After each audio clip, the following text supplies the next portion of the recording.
ऋकारांत शब्द, उज्ज्वल भाई आप बोलो ऋकारांत शब्द। ऋकारांत शब्द, हाँ बोलता हूँ मैं।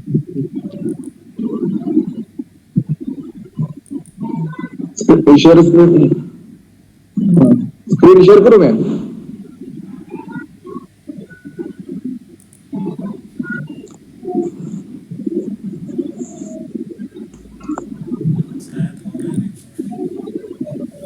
आ गया था गुरु जी, इसीलिए कर दिया। कौन सा शब्द बोले आपने? ऋकारांत। ऋकारांत ये भर्तृ कर्तृ और ये जो होता है वही ना? हाँ हाँ समय, पुत्र, पुत्र शब्द, दात्र शब्द। हाँ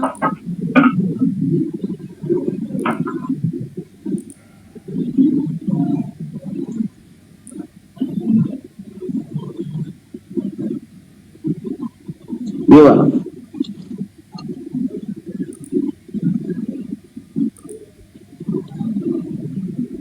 तो गुरु जी ऋकारांत में तो सिर्फ दो ही आ रहा है, एक त्री आ रहा है और एक त्री आ रहा है। मैंने इधर स्क्रीन शेयर किया ना, स्क्रीन शेयर किया हुआ दिख रहा है ना? ओ ये नहीं दिख रहा है, नहीं दिख रहा है, नहीं दिख रहा है। किसी को दिख रहा है क्या? दिख रहा है, हम लोगों को दिख रहा है।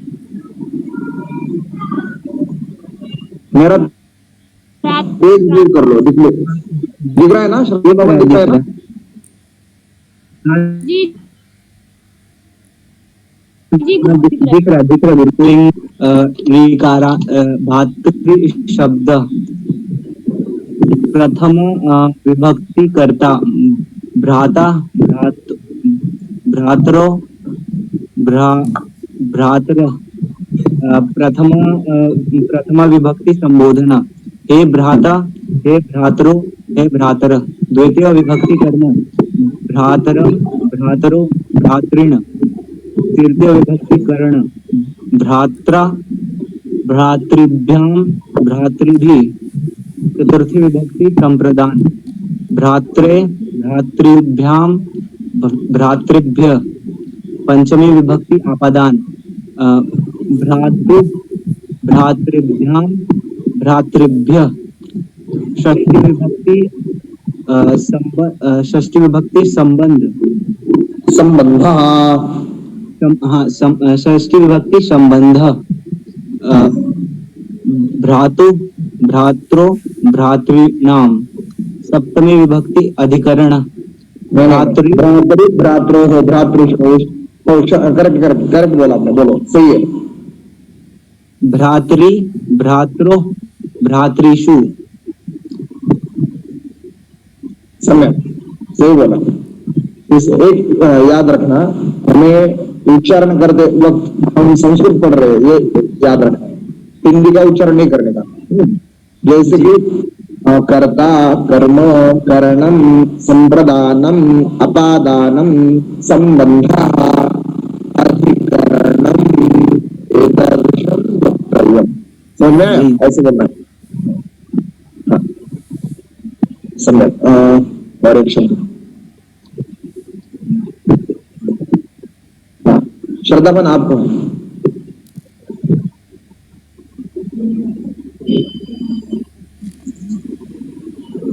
ऋकारान्तः पुल्लिंगः पितरः शब्द। इसका प्रयास कीजिए ना, इसके बारे में हमने चिंतन किया था कि विसर्ग के बाद यदि पकार हो तो उस विसर्ग के स्थान पे पकार आएगा। नारायण दरवाजा लाओ। हाँ गुरुजी बताया था।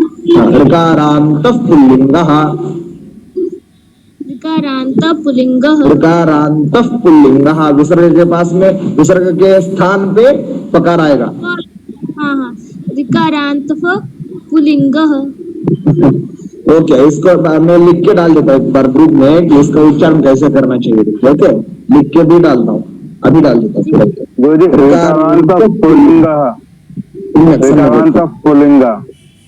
इसका प्रयास कीजिए रविंद्र भाई, इसको छोड़िए मत। जितना मूरी उपदमानी के ऊपर चिंतन होना ही चाहिए।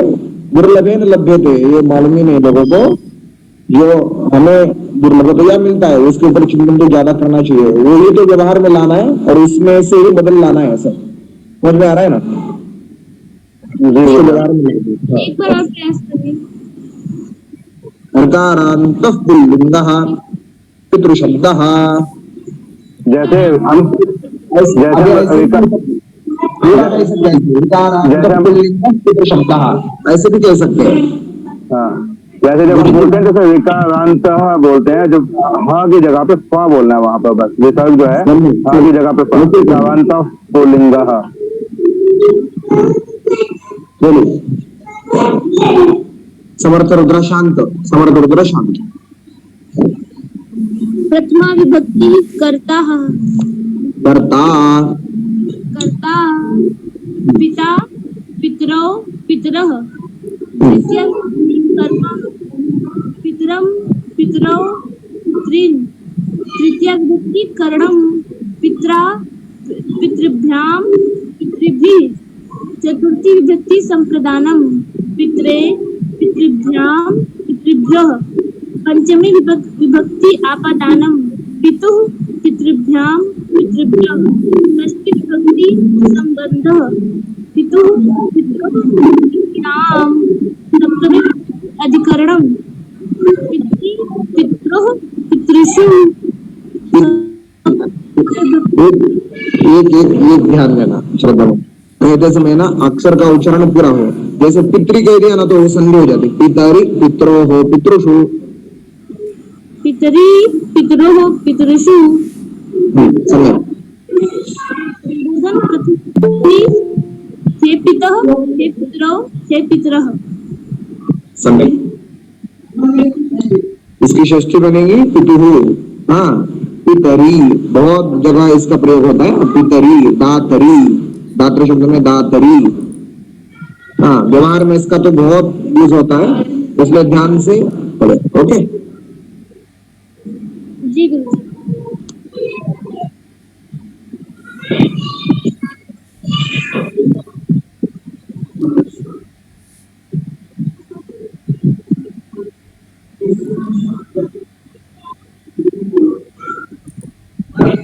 रविंद्र भाई, आपको समय होगा तो विधिलिंग लकार बोलिए।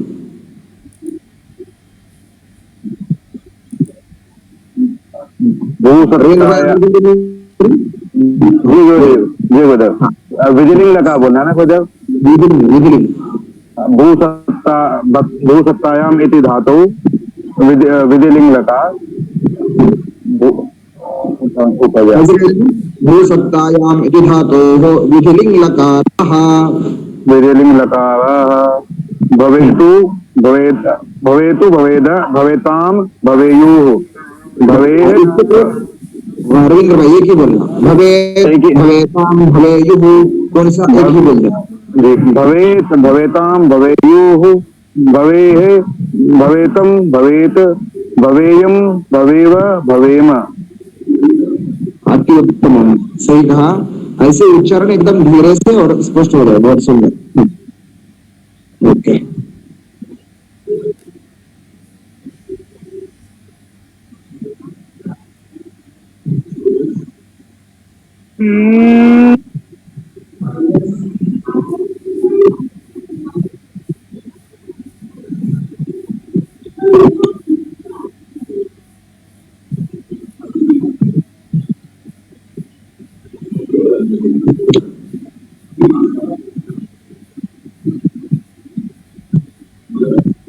उसने अभी तक अष्टाध्याय का पाठ किया क्या नहीं? वृंदावन अष्टाध्याय का पाठ किया कुछ थोड़ा? गुरुदेव अभी तो हम यही देख रहे हैं, हमको जहाँ से ये शिव सुत्राणी और यहीं से लेके आगे तक हमको पता नहीं कहाँ से पाठ करना है। नहीं आपने जो पढ़ा जी नो प्रॉब्लम। मैं सिर्फ यह कह रहा हूँ कि अगर आप अष्टाध्याय प्रक्रिया अनुसार भी मैंने हमारा जो स्वाध्याय है उसमें अष्टाध्याय रखा था हमने, तो थोड़ा हमने चिंतन किया था, तो हमने 2 घंटे लगाए हैं चिंतन करते हुए, तो हम वो एक ही जगह पे आके अटक गए। वो जो प्रक्रिया थी वो हमको नहीं समझ आई, शत्रु और शानच प्रत्यय की। एक बात क्लियर कर रहे हैं भाई नरेंद्र भाई, श्रद्धावान एक मिनट श्रद्धावान एक, इसमें विषय क्या है मालूम है? प्रक्रिया तो हम साथ में देखने वाले हैं, आगे जो आएंगे ना, ये प्रक्रिया के लिए तो ये संज्ञा परिभाषा प्रकरण, संज्ञा प्रकरण परिभाषा प्रकरण, अधिकार सूत्र, आदेश सूत्र, एक क्यों देख रहे हैं? आगे जाके प्रक्रिया तो सिद्ध करनी है। नहीं गुरुदेव, शायद मैं प्रक्रिया गलत बोल गया। वो क्या था, जैसे मैंने आपको एक मैसेज भी किया था कि वो पचनतम कैसे बना, जबकि पचनतम कैसे बना। अच्छा, वो प्रक्रिया ही है, ठीक है, वो प्रक्रिया ही तो है। हमें सिर्फ यह समझना है कि शत्रु शानच प्रत्यय व्यवहार कहाँ उपयुक्त होते हैं, शत्रु शानच प्रत्यय किधर लगते हैं, ये मुख्य बात है ना। और उसके बाद हम जो आगे वाला प्रत्यय देखेंगे, तुबा, तुवन, मतुप, ये सब प्रत्यय किस व्यवहार में, किस विषय में, शब्दों में कैसे लगते हैं और इसका वाक्य उच्चारण कैसे होता है, शब्द उच्चारण कैसे होता है, इसको हमें देखना है शुरुआत में। अच्छा अच्छा, ठीक है गुरुदेव। देखिए आपने बताया, इसलिए मुझे भी मैं जरूर उधर पोस्ट करूंगा कि प्रक्रिया कैसे होती है। बहुत सुलभ है, मुझे समय नहीं मिला इसलिए मैंने डाला नहीं, परंतु उसमें ही मत अटक जाइए, बस मुझे इतना कहना है। जी जी जी डालूंगा तो जरूर, इसे मुझे भी देखने के लिए थोड़ा मदद होगा। आपने अगर पूछा तो मैं देखूंगा जरूर, बढ़िया, इसमें कुछ तकलीफ नहीं। ठीक है गुरुदेव। इधर देखिए, भूवादयो धातवः उपदेशे जुर्नासिकेत हलन्त्यं न विभक्तो तस्माः आदिर्नितवः शः प्रत्ययस्य चुटु लशक्वतद्धिते तस्य लोपः। हाँ, उपदेशे जुर्नासिक इस सूत्र में इत बोल के पद आया, सही ना। उपदेशे अच अनुनासिकः इत, इत बोल के पद, ये इत पद तस्य लोपः तक सभी सूत्र में आता है। हलंत में भी इत पद आता है, नविभक्तोपस्माह में भी इत पद आता है, आदिर्नित प्रवाह में भी आता है, शब्द प्रत्यय में भी आता है, चितु में भी आता है, लशक पदज्जुदे में भी आता है, तस्य लोपः में भी आता है। जैसे कि हमने न्यूनतम सूत्र में देखा था, उपदेश सूत्र को उपदेश इति पदद्वयम् अनुवर्तते। वैसे ही नविभक्तोपस्माह में भी उपदेश इत इति पदद्वयम् अनुवर्तते, आदिर्नित प्रवाह में भी इत इति एकम पदम अनुवर्तते। तो हर सूत्र में उपदेश गुणनासिक से लेकर तस्य लोपः तक हर सूत्र में इत एक पद की अनुवृत्ति होती है। समझ में आया? जी गुरुदेव। अभी जो जो इस संज्ञा हम बोलते हैं गुरुदेव, उसका मीनिंग क्या है गुरुदेव? उसमें थोड़ी सी कंफ्यूजन आ रही है, क्योंकि अभी तक हम ये समझ रहे थे इस संज्ञा का मतलब कि जैसे आदि टू है, इसमें अगर धातु के प्रारंभ में जी टू वो मतलब चा और वर्ग जो आते हैं उनकी संज्ञा होती है। मतलब हम इस संज्ञा का मतलब उसको वर्ग बना रहे हैं। एक मिनट बता भाई, दरवाजा लाओ दोबारा। ईद संज्ञा का मतलब ईद संज्ञा का आपने देखा ही कल, शत्रु प्रत्यय में जो शकार की ईद संज्ञा हुई, जब ईद संज्ञा होती है तभी जाके उसका लोप कर सकते हैं तस्य लोपः से, तब जाके वो अक्षर वहां से निकलेगा। जब उसके पहले ईद संज्ञा होगी तब जाके उसको आप लोप कर पाओगे, वरना आप लोप नहीं कर पाओगे। मैं समझ गया गुरुदेव। मैं ये कहना चाह रहा हूँ, अब मैं करेक्ट हूँ कि नहीं आप मुझे बताइएगा कि जैसे हलंतम जो सूत्र है उसके अंदर सारे जो व्यंजन है, सारे जो व्यंजन है जिसमें हलंत लगा है, उसकी इस संज्ञा हम हलंतम सूत्र से करते हैं। ठीक है गुरुदेव। तो इस संज्ञा का मतलब हुआ मेरे हिसाब से कि व्यंजनों का जो समूह है जिसकी हम संज्ञा करते हैं, जिसका हम लोप करते हैं, उस सबको इंगित करने के लिए हम उसको इस संज्ञा बोल देते हैं। ऐसा कुछ है गुरुदेव? उसको क्या समझ में नहीं आया एक बार? उसको इंगित करने के लिए, उसको दर्शाने के लिए, उसको इंगित करने के लिए हलंत्यम, अंत्य हल होता है, बीच वाले हल जो होंगे वो ईद संज्ञा नहीं होगी, अंत्यम हल। शानच प्रत्यय है, शानच में अंत्य कौन सा है अक्षर? अच्छा हो गया गुरुदेव, क्या हो गया? तो आगे क्या हो गया जो सी होगी? अभी उसकी ईद संज्ञा हलंत्यम से होगी, पहले ईद संज्ञा की जाती है, जिसकी ईद संज्ञा हुई उसका लोप करना है, इसलिए मैंने बोला तस्य लोपः तक ये ईद हर सूत्र में आता है। वही मैं बोल रहा हूँ गुरुदेव कि जैसे मान लीजिए हलंतम में जितने भी वर्ण आते हैं, जितने व्यंजन आते हैं, सब लास्ट में आ रहे हैं जिसमें अपना हलंत लगा हुआ है। ठीक है गुरुदेव। तो उस सबका समूह को उसका हमने समूह बना लिया कि ये समूह हलंतम में आता है। उसकी जो अगर इसकी कभी संज्ञा करनी होगी अंतिम व्यंजन की जिसके नीचे हलंत लगा होगा तो वो हलंतम सूत्र से करेंगे। तो इस संज्ञा करने के लिए मतलब उस सारे समूह की संज्ञा, इस संज्ञा का मतलब मैंने उसको समूह बना दिया एक। मैं नहीं समझा पा रहा हूँ शायद आपको। समझ में समझाओगे मैं क्या कहना, उज्जवल भाई आप बताओगे मैं क्या कहना चाह रहा हूँ। रविंद्र भाई मुझे समझ में आ गया आपने क्या, आपको क्या कहना है। आप बोल रहे हैं कि हल का एक समूह है, सच हल का एक समूह है जो हमने व्यंजन शुरू उसको ही तो हल का समूह कहते हैं। जी जी जी हाँ, इसी समूह वही समूह यदि अंत्य में आए, अंत्य में भी वो समूह कैसे चाहिए, उपदेशित चाहिए। जो प्रत्यय है क्या है, धातु सूत्र गणो नाम वाक्यलिंगानुशासनम आगम प्रत्यादेशाः उपदेशाः प्रकीर्तिताः। प्रत्यय जो क्या है, उपदेश है, उपदेशित है। जो कुछ उपदेशित है उसकी संज्ञा की जाएगी। हाँ, तो उपदेशित की संज्ञा की कैसे करेंगे, उपदेश अवस्थायां विद्यमान हल इत्यस्य संज्ञा भवति, अंत्यम हल इत्यस्य संज्ञा भवति। जी जी जी जी इसको याद रखना, उपदेश हल। आप सिर्फ ऐसे कहेंगे फलंत्यम से हल की संज्ञा होती है, इससे क्या बात गड़बड़ हो जाएगी, क्योंकि हर जगह तो अंत्य में हल ही है ना। जी जी जी जी सबकी संज्ञा करनी चाहिए। व्यवहार में तो सब अंत्य हल भी आते हैं कई बार, तो इसकी संज्ञा वैसा नहीं है। जो पाणिनि ने उपदेश किया है, पाणिनिना यद उपरिष्टम तस्य संज्ञा भवति। जी गुरुदेव पहले से संज्ञा भवति। अभी ज्ञात हुआ? जी गुरुदेव कंफ्यूज मत होइए, नो प्रॉब्लम। संशय आना ही निवृत्ति का कारण है, अगर संशय नहीं आएगा ना तो निवारण नहीं होगा।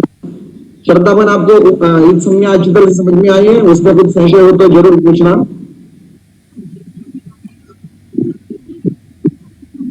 श्रद्धावन आवाज नहीं आ रही है?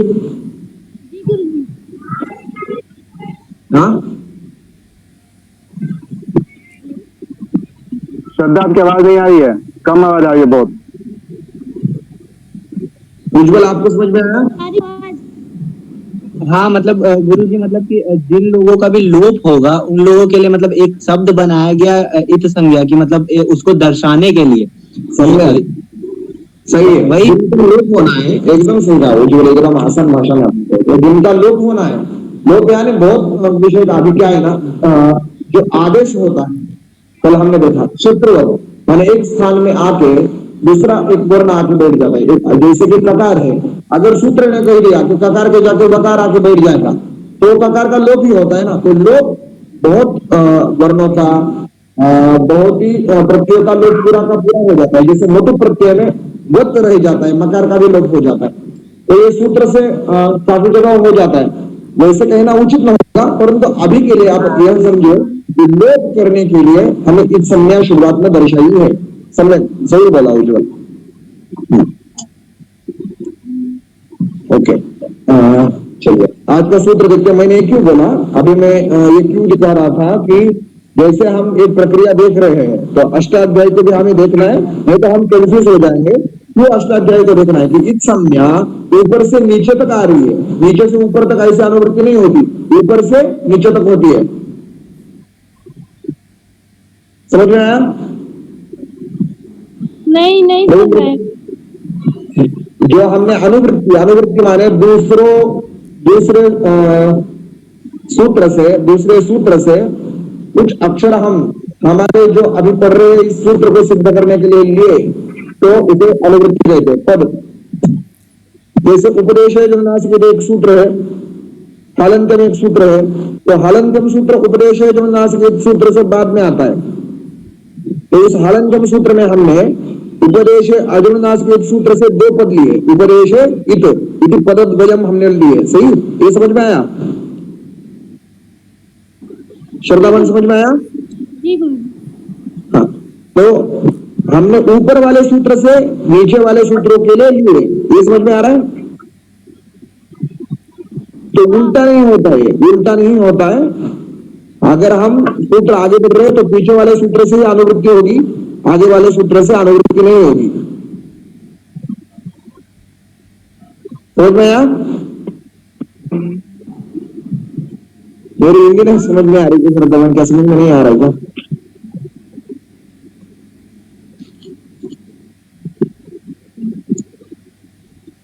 रविंद्र भाई आप क्लियर कर दीजिए उनको एक बार। रविंद्र भाई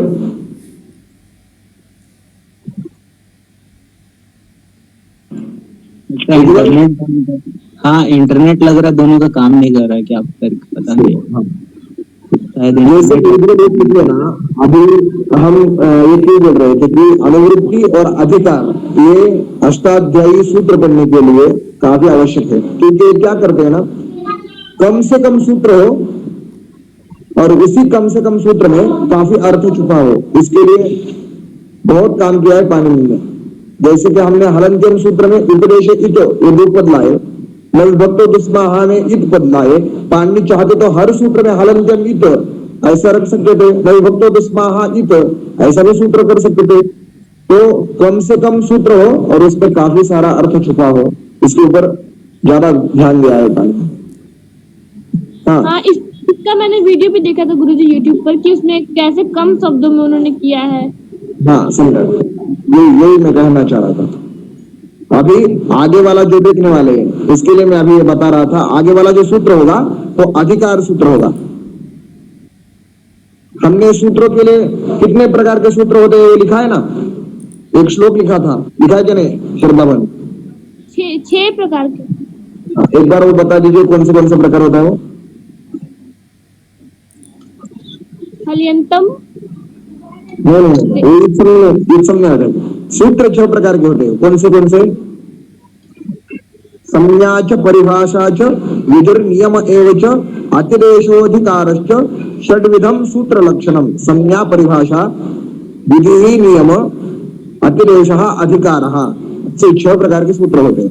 अभी जो सूत्र हम पढ़ने जा रहे हैं, अभी तक हमने जो सूत्र देखे थे वो कौन से सूत्र थे? संज्ञा।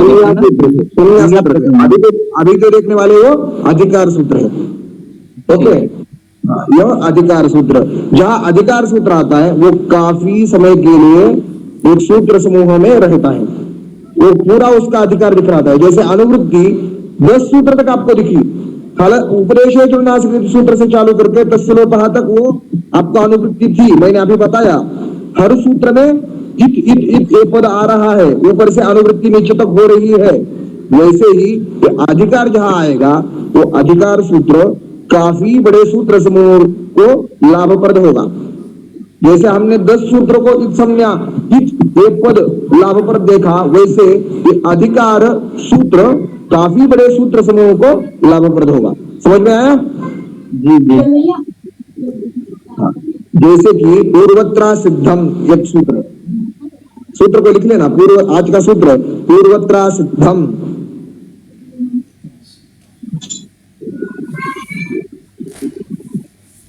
यूरिस में एक सूत्र जो आ करके आप बता रहे थे वो छूट गया है शायद हमारा बीच में। देख लिया ना, उसे देख लिया है हमने कल, क्या नहीं देखा? नहीं देखा गुरुदेव, मेरे ख्याल से तो नहीं देखा है। जो सूत्र है ना, इति विवृतम अनुद्य संवृतः अनेन विधीयते। इसको हमने पहले देखा था, ऊपर में देखा था। अकार को विवृतम ऊष्मणाम स्मराणांच परस्पस्य अवर्णस्य प्रयोगे संवृतम प्रक्रिया दशायां तो विवृतमेव एतच्च सूत्रकारेण ज्ञापितम। प्रक्रिया दशा में तो विवृत ही होता है, ये सूत्रकार ने कहा है। तो कहा है? 8वें अध्याय में ये अंतिम सूत्र है, 8वें अध्याय का अंतिम सूत्र, अष्टाध्याय का अंतिम सूत्र है। तो इस सूत्र ने हमें क्या समझाया कि विवृतम अनुद्य संवृतः अनेन विधीयते, पहले विवृत ही आता है। प्रक्रिया दशायां तो विवृतमेव, माने जब संधि होती है तब वो विवृत ही होता है। अगर आप इसे ह्रस्व कहेंगे तो संवृत होगा, ऐसा बस सूत्र को कहना है। समझ में आया? जैसे ऊपर देखे ह्रस्वस्य, ऊपर देखे ह्रस्वस्य अवर्णस्य प्रयोगे संवृतम प्रक्रिया दशायां तो विवृतमेव। ये किसने कहा? एतच्च सूत्रकारेण ज्ञापितम, पाणिनि ने कहा सूत्रकारेण ज्ञापितम, उन्होंने हमें समझाया। ये सूत्र कह के इस सूत्र से विवृतम अनुद्य संवृतः अनेन विधीयते। पहले तो प्रक्रिया दशा में विवृत ही होता है, प्रक्रिया रसा माने अकार की जब संधि होगी, जैसे हम अकार की संधि करेंगे, एक उदाहरण लेंगे उसके लिए।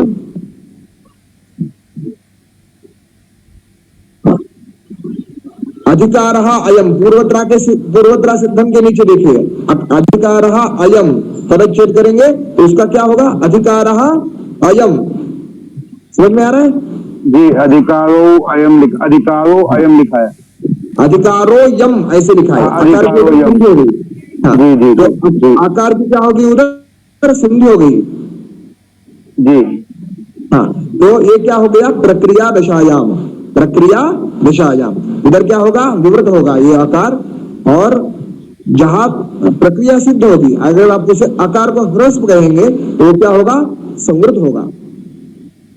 तो इसका क्या कहना है इनके, ये क्या है, आभ्यंतर प्रयत्न, आभ्यंतर प्रयत्न को हम कल देख रहे थे। जी जी जी। तो ये संवृतम क्या होता है गुरुदेव?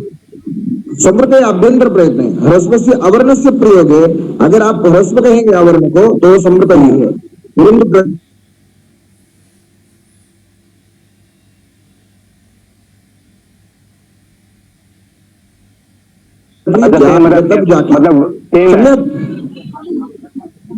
ठीक है गुरुदेव। पूर्वत्रा सिद्धम, ये कौन सा सूत्र है, अधिकार सूत्र, लिख लेना, अधिकार सूत्रम पूर्वत्रा सिद्धम।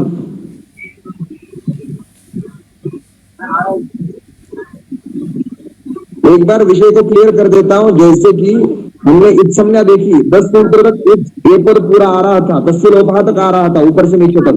वैसे ही अधिकार सूत्र काफी बड़े अष्टाध्यायी समूहों को एक लाभप्रद होगा, इसलिए अधिकार और अनुवृत्ति या अष्टाध्यायी पढ़ने से काफी ज्यादा हमें यूजफुल होता है अष्टाध्यायी पढ़ने के लिए। तो इसको ध्यान से मन में रख लेना है, अनुवृत्ति और अधिकार। ओके जी। तेन सपाद सप्ताध्यायीं प्रति त्रिपाद्य सिद्धा, त्रिपाद्यामपि पूर्वं प्रति परम शास्त्रम असिद्धम स्यात्।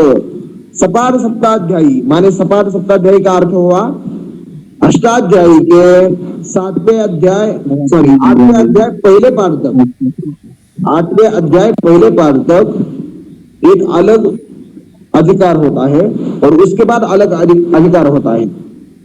समझ में आ रहा है? 8वें अध्याय के पहले अध्याय के बाद अगर आपको ये 7 अध्याय से कोई कुछ विशेष लेना है तो आप नहीं ले सकते, वो असिद्ध शास्त्र हो जाएगा। माने 2 प्रकार का शास्त्र हमारा हो जाता है, 8वें अध्याय का पहले पाद तक और अंतिम 3 पाद अलग अलग हमारा शास्त्र हो जाता है। और एक बार क्लियर बता देता हूं, 8वें अध्याय के पहले पाद तक हमारा अलग शास्त्र और अंतिम 3 पाद यह अलग शास्त्र। मतलब 11 अगर पाठ है तो 8वें पाठ तक जो अधिकार सूत्र चलेगा वो अलग होगा और 8 के बाद जो चलेगा वो अधिकार सूत्र अलग होगा। हाँ, इसका अधिकार अलग होगा। पूर्वत्र असिद्धम माने वो असिद्ध होगा, वो चलेगा नहीं आगे। त्रिपादी असिद्धा, सपाद सप्ताध्यायी प्रति त्रिपाद्य सिद्धा, ये 8 अध्याय पहले पाद के बाद जो 3 अध्याय है वो यहाँ प्रयोग नहीं किए जाएंगे, पहले इसका प्रयोग नहीं होगा, इसकी मदद हम नहीं लेंगे। समझ में आ रहा है? और अंतिम 3 पाद का जो विषय है उसको भी आगे वाले शास्त्र में एक एक असिद्ध होते जाएगा। पूर्वम प्रति परम शास्त्र असिद्धम स्यात्, जैसे कि हमने देखा उपदेशे जो नासिकेत हलंत्यम, उपदेशे जो नासिकेत सूत्र से उपदेश ये 2 पद हलंत्यम के लिए लाभप्रद हुए, वैसा आगे वाले 3 अंतिम पाद में वैसा नहीं होगा, क्योंकि पूर्वम प्रति परम शास्त्रम असिद्धम, त्रिपाद्यामपि पूर्वम प्रति परम शास्त्रम असिद्धम स्यात्। पूर्वम प्रति परम शास्त्रम असिद्ध होगा किधर, त्रिपाद्यम, अंतिम 3 पादों में। हाँ, आगे वाले सूत्र को पीछे वाला सूत्र मदद नहीं कर पाएगा। समझ में आ रहा है? जी गुरुदेव। हाँ। बाह्य प्रयत्न 11 प्रकार के होते हैं। विवारः लिख लेना ऐसे, संवारः, श्वासः, नादः, घोषः, अघोषः, अल्प प्राणः महाप्राणः उदात्तः अनुदात्तः स्मृतः। लिखिए ना इसमें। विवारः संवारः श्वासो श्वासः नादः घोषः नादो श्वासः नादः घोषो। घोषः। ये गुरुदेव संधि करके बता रहे हैं आप? हाँ हाँ ठीक है। तो नादों में जो वो है, जो मात्रा लगी है वो विसर्ग में बदल जाएगी गुरुदेव। नादः दिखाओ क्या मैं तुम्हें सब। नादः विवारः संवारः श्वासः नादः घोषः अघोषः सब विसर्ग डालना, अलग अलग लिखना। जी जी हर जी एक ठीक है। नंबर डालना। विवारः 1 नंबर, संवारः 2 नंबर, श्वासः 3 नंबर।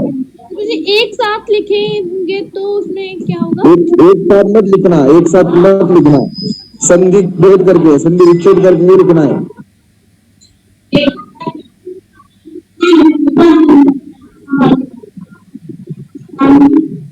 श्वासः नादः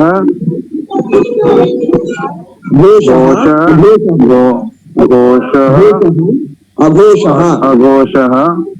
एक जगह विसर्ग डालना, भूलना मत। जी गुरुदेव। अल्प प्राणः अल्प प्राणः अल्प प्राणः महाप्राणः दीर्घ है गुरुजी।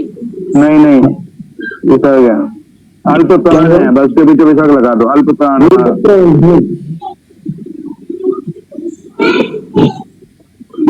इसका भी सूत्र है।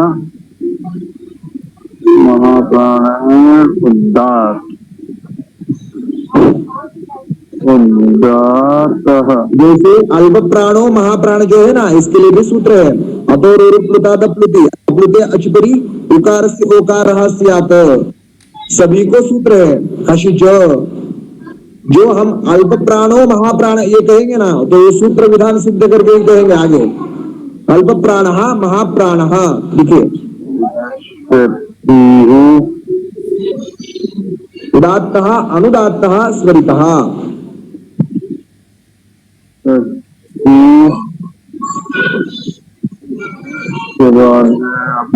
खयाम, ये खयाम भी खयाह आएगा। नास्ति नास्ति नास्ति, अलम अलम इतना ही। स्वरितः बस स्वरितः तक ही आएगा। बस इतना ही। एक बार बता दीजिए क्या क्या लिखा। विवारः संवारः श्वासः नादः घोषः अघोषः अल्प प्राणः महाप्राणः उदात्तः अनुदात्तः उदात्तः अनुदात्तः उदात्त उदात्त अनुदात्त और स्वरितः। सम्यक 11 है 11 है ना गुरुदेव? हाँ 11 है 11। हाँ बाह्य प्रयत्नस्तु एकादश। हाँ ऐसे कहा है ना ऊपर। एक मिनट, आपको ना मैं एक उदाहरण देना चाह रहा था।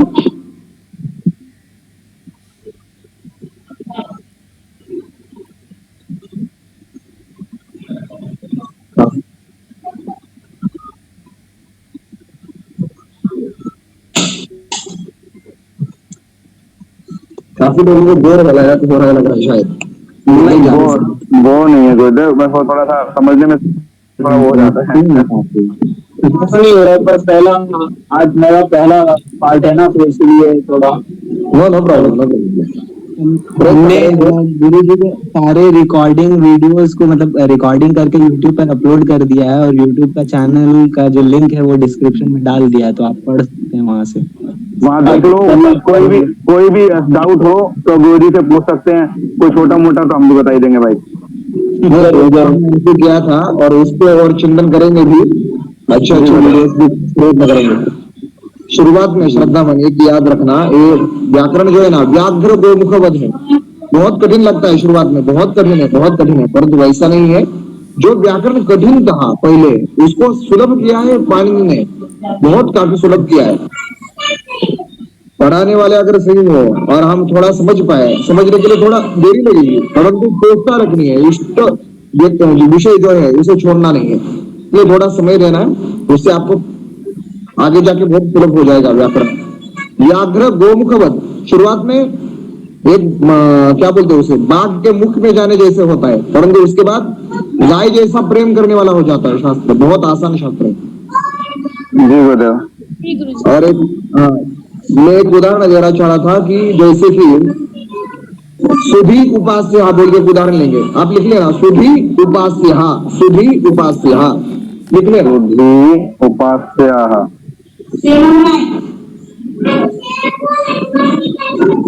सुदीर्घ बोले ना गुरुजी। सुधी उपास्य, आणलं का पाणी, आणलं तुझ्या घर में जाऊन चावी आणली का, चावी आणली घर में जाऊन, लिख लिया सुधी उपास्य, बराबर ना। जैसे कि संधि करने के बाद इसका स्वरूप कैसे बनेगा, श्रद्धा मन आप बताइए। सुधी उपास्य के साथ संधि होगी तो सुधोपास्य। देख के बताना, सुधो होगा, अकार होगा तब सुधो होगा। ई और ऊ का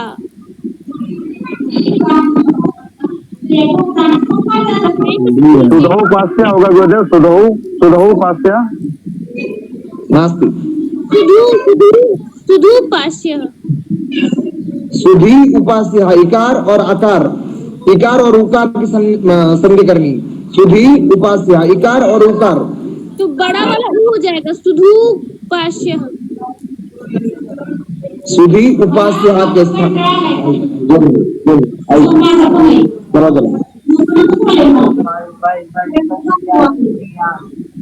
सुधी उपास्य जो है ना, उज्जवल क्या होगा, उज्जवल आप बताइए।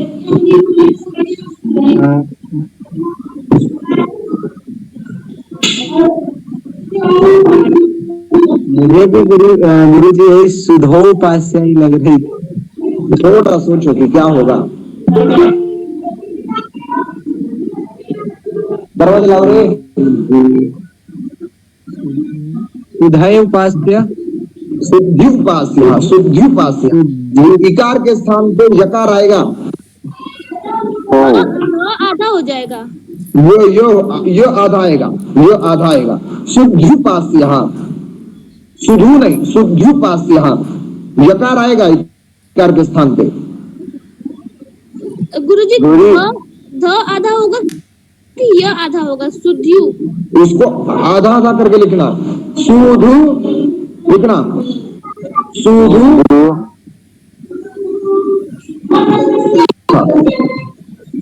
सुधु ये उपास्य, यू अर्ध यकार। गुरुजी आप एक बार इसमें लिख के दिखा दीजिए ना अपने बोर्ड पर। बोर्ड, एक मिनट, बोर्ड ज्वाइन करना पड़ेगा, ज्वाइन कर दो आप ग्रुप पे टाइप कर दीजिए गुरुदेव। हाँ आप ग्रुप पे या फिर लिख करके फोटो खींच करके भेज दीजिए तो। ग्रुप पे डाल देता हूँ। हाँ जी।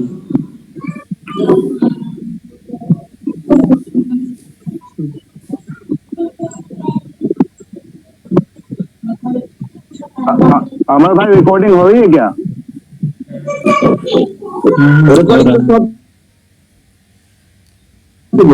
रिकॉर्डिंग स्टॉप कीजिए, रिकॉर्डिंग स्टॉप कीजिए। हाँ बंद कर, रिकॉर्डिंग बंद कर दें। अच्छा, रिकॉर्डिंग स्टॉप करने के लिए गुरुजी ने कहा। और आप जो रिकॉर्डिंग का जो फाइल है ना, उसे गूगल ड्राइव पे डाल के आप इनको कन भाई को फॉरवर्ड कर दीजिएगा। अच्छा, डाला ग्रुप पे, देख लेना सब लोग।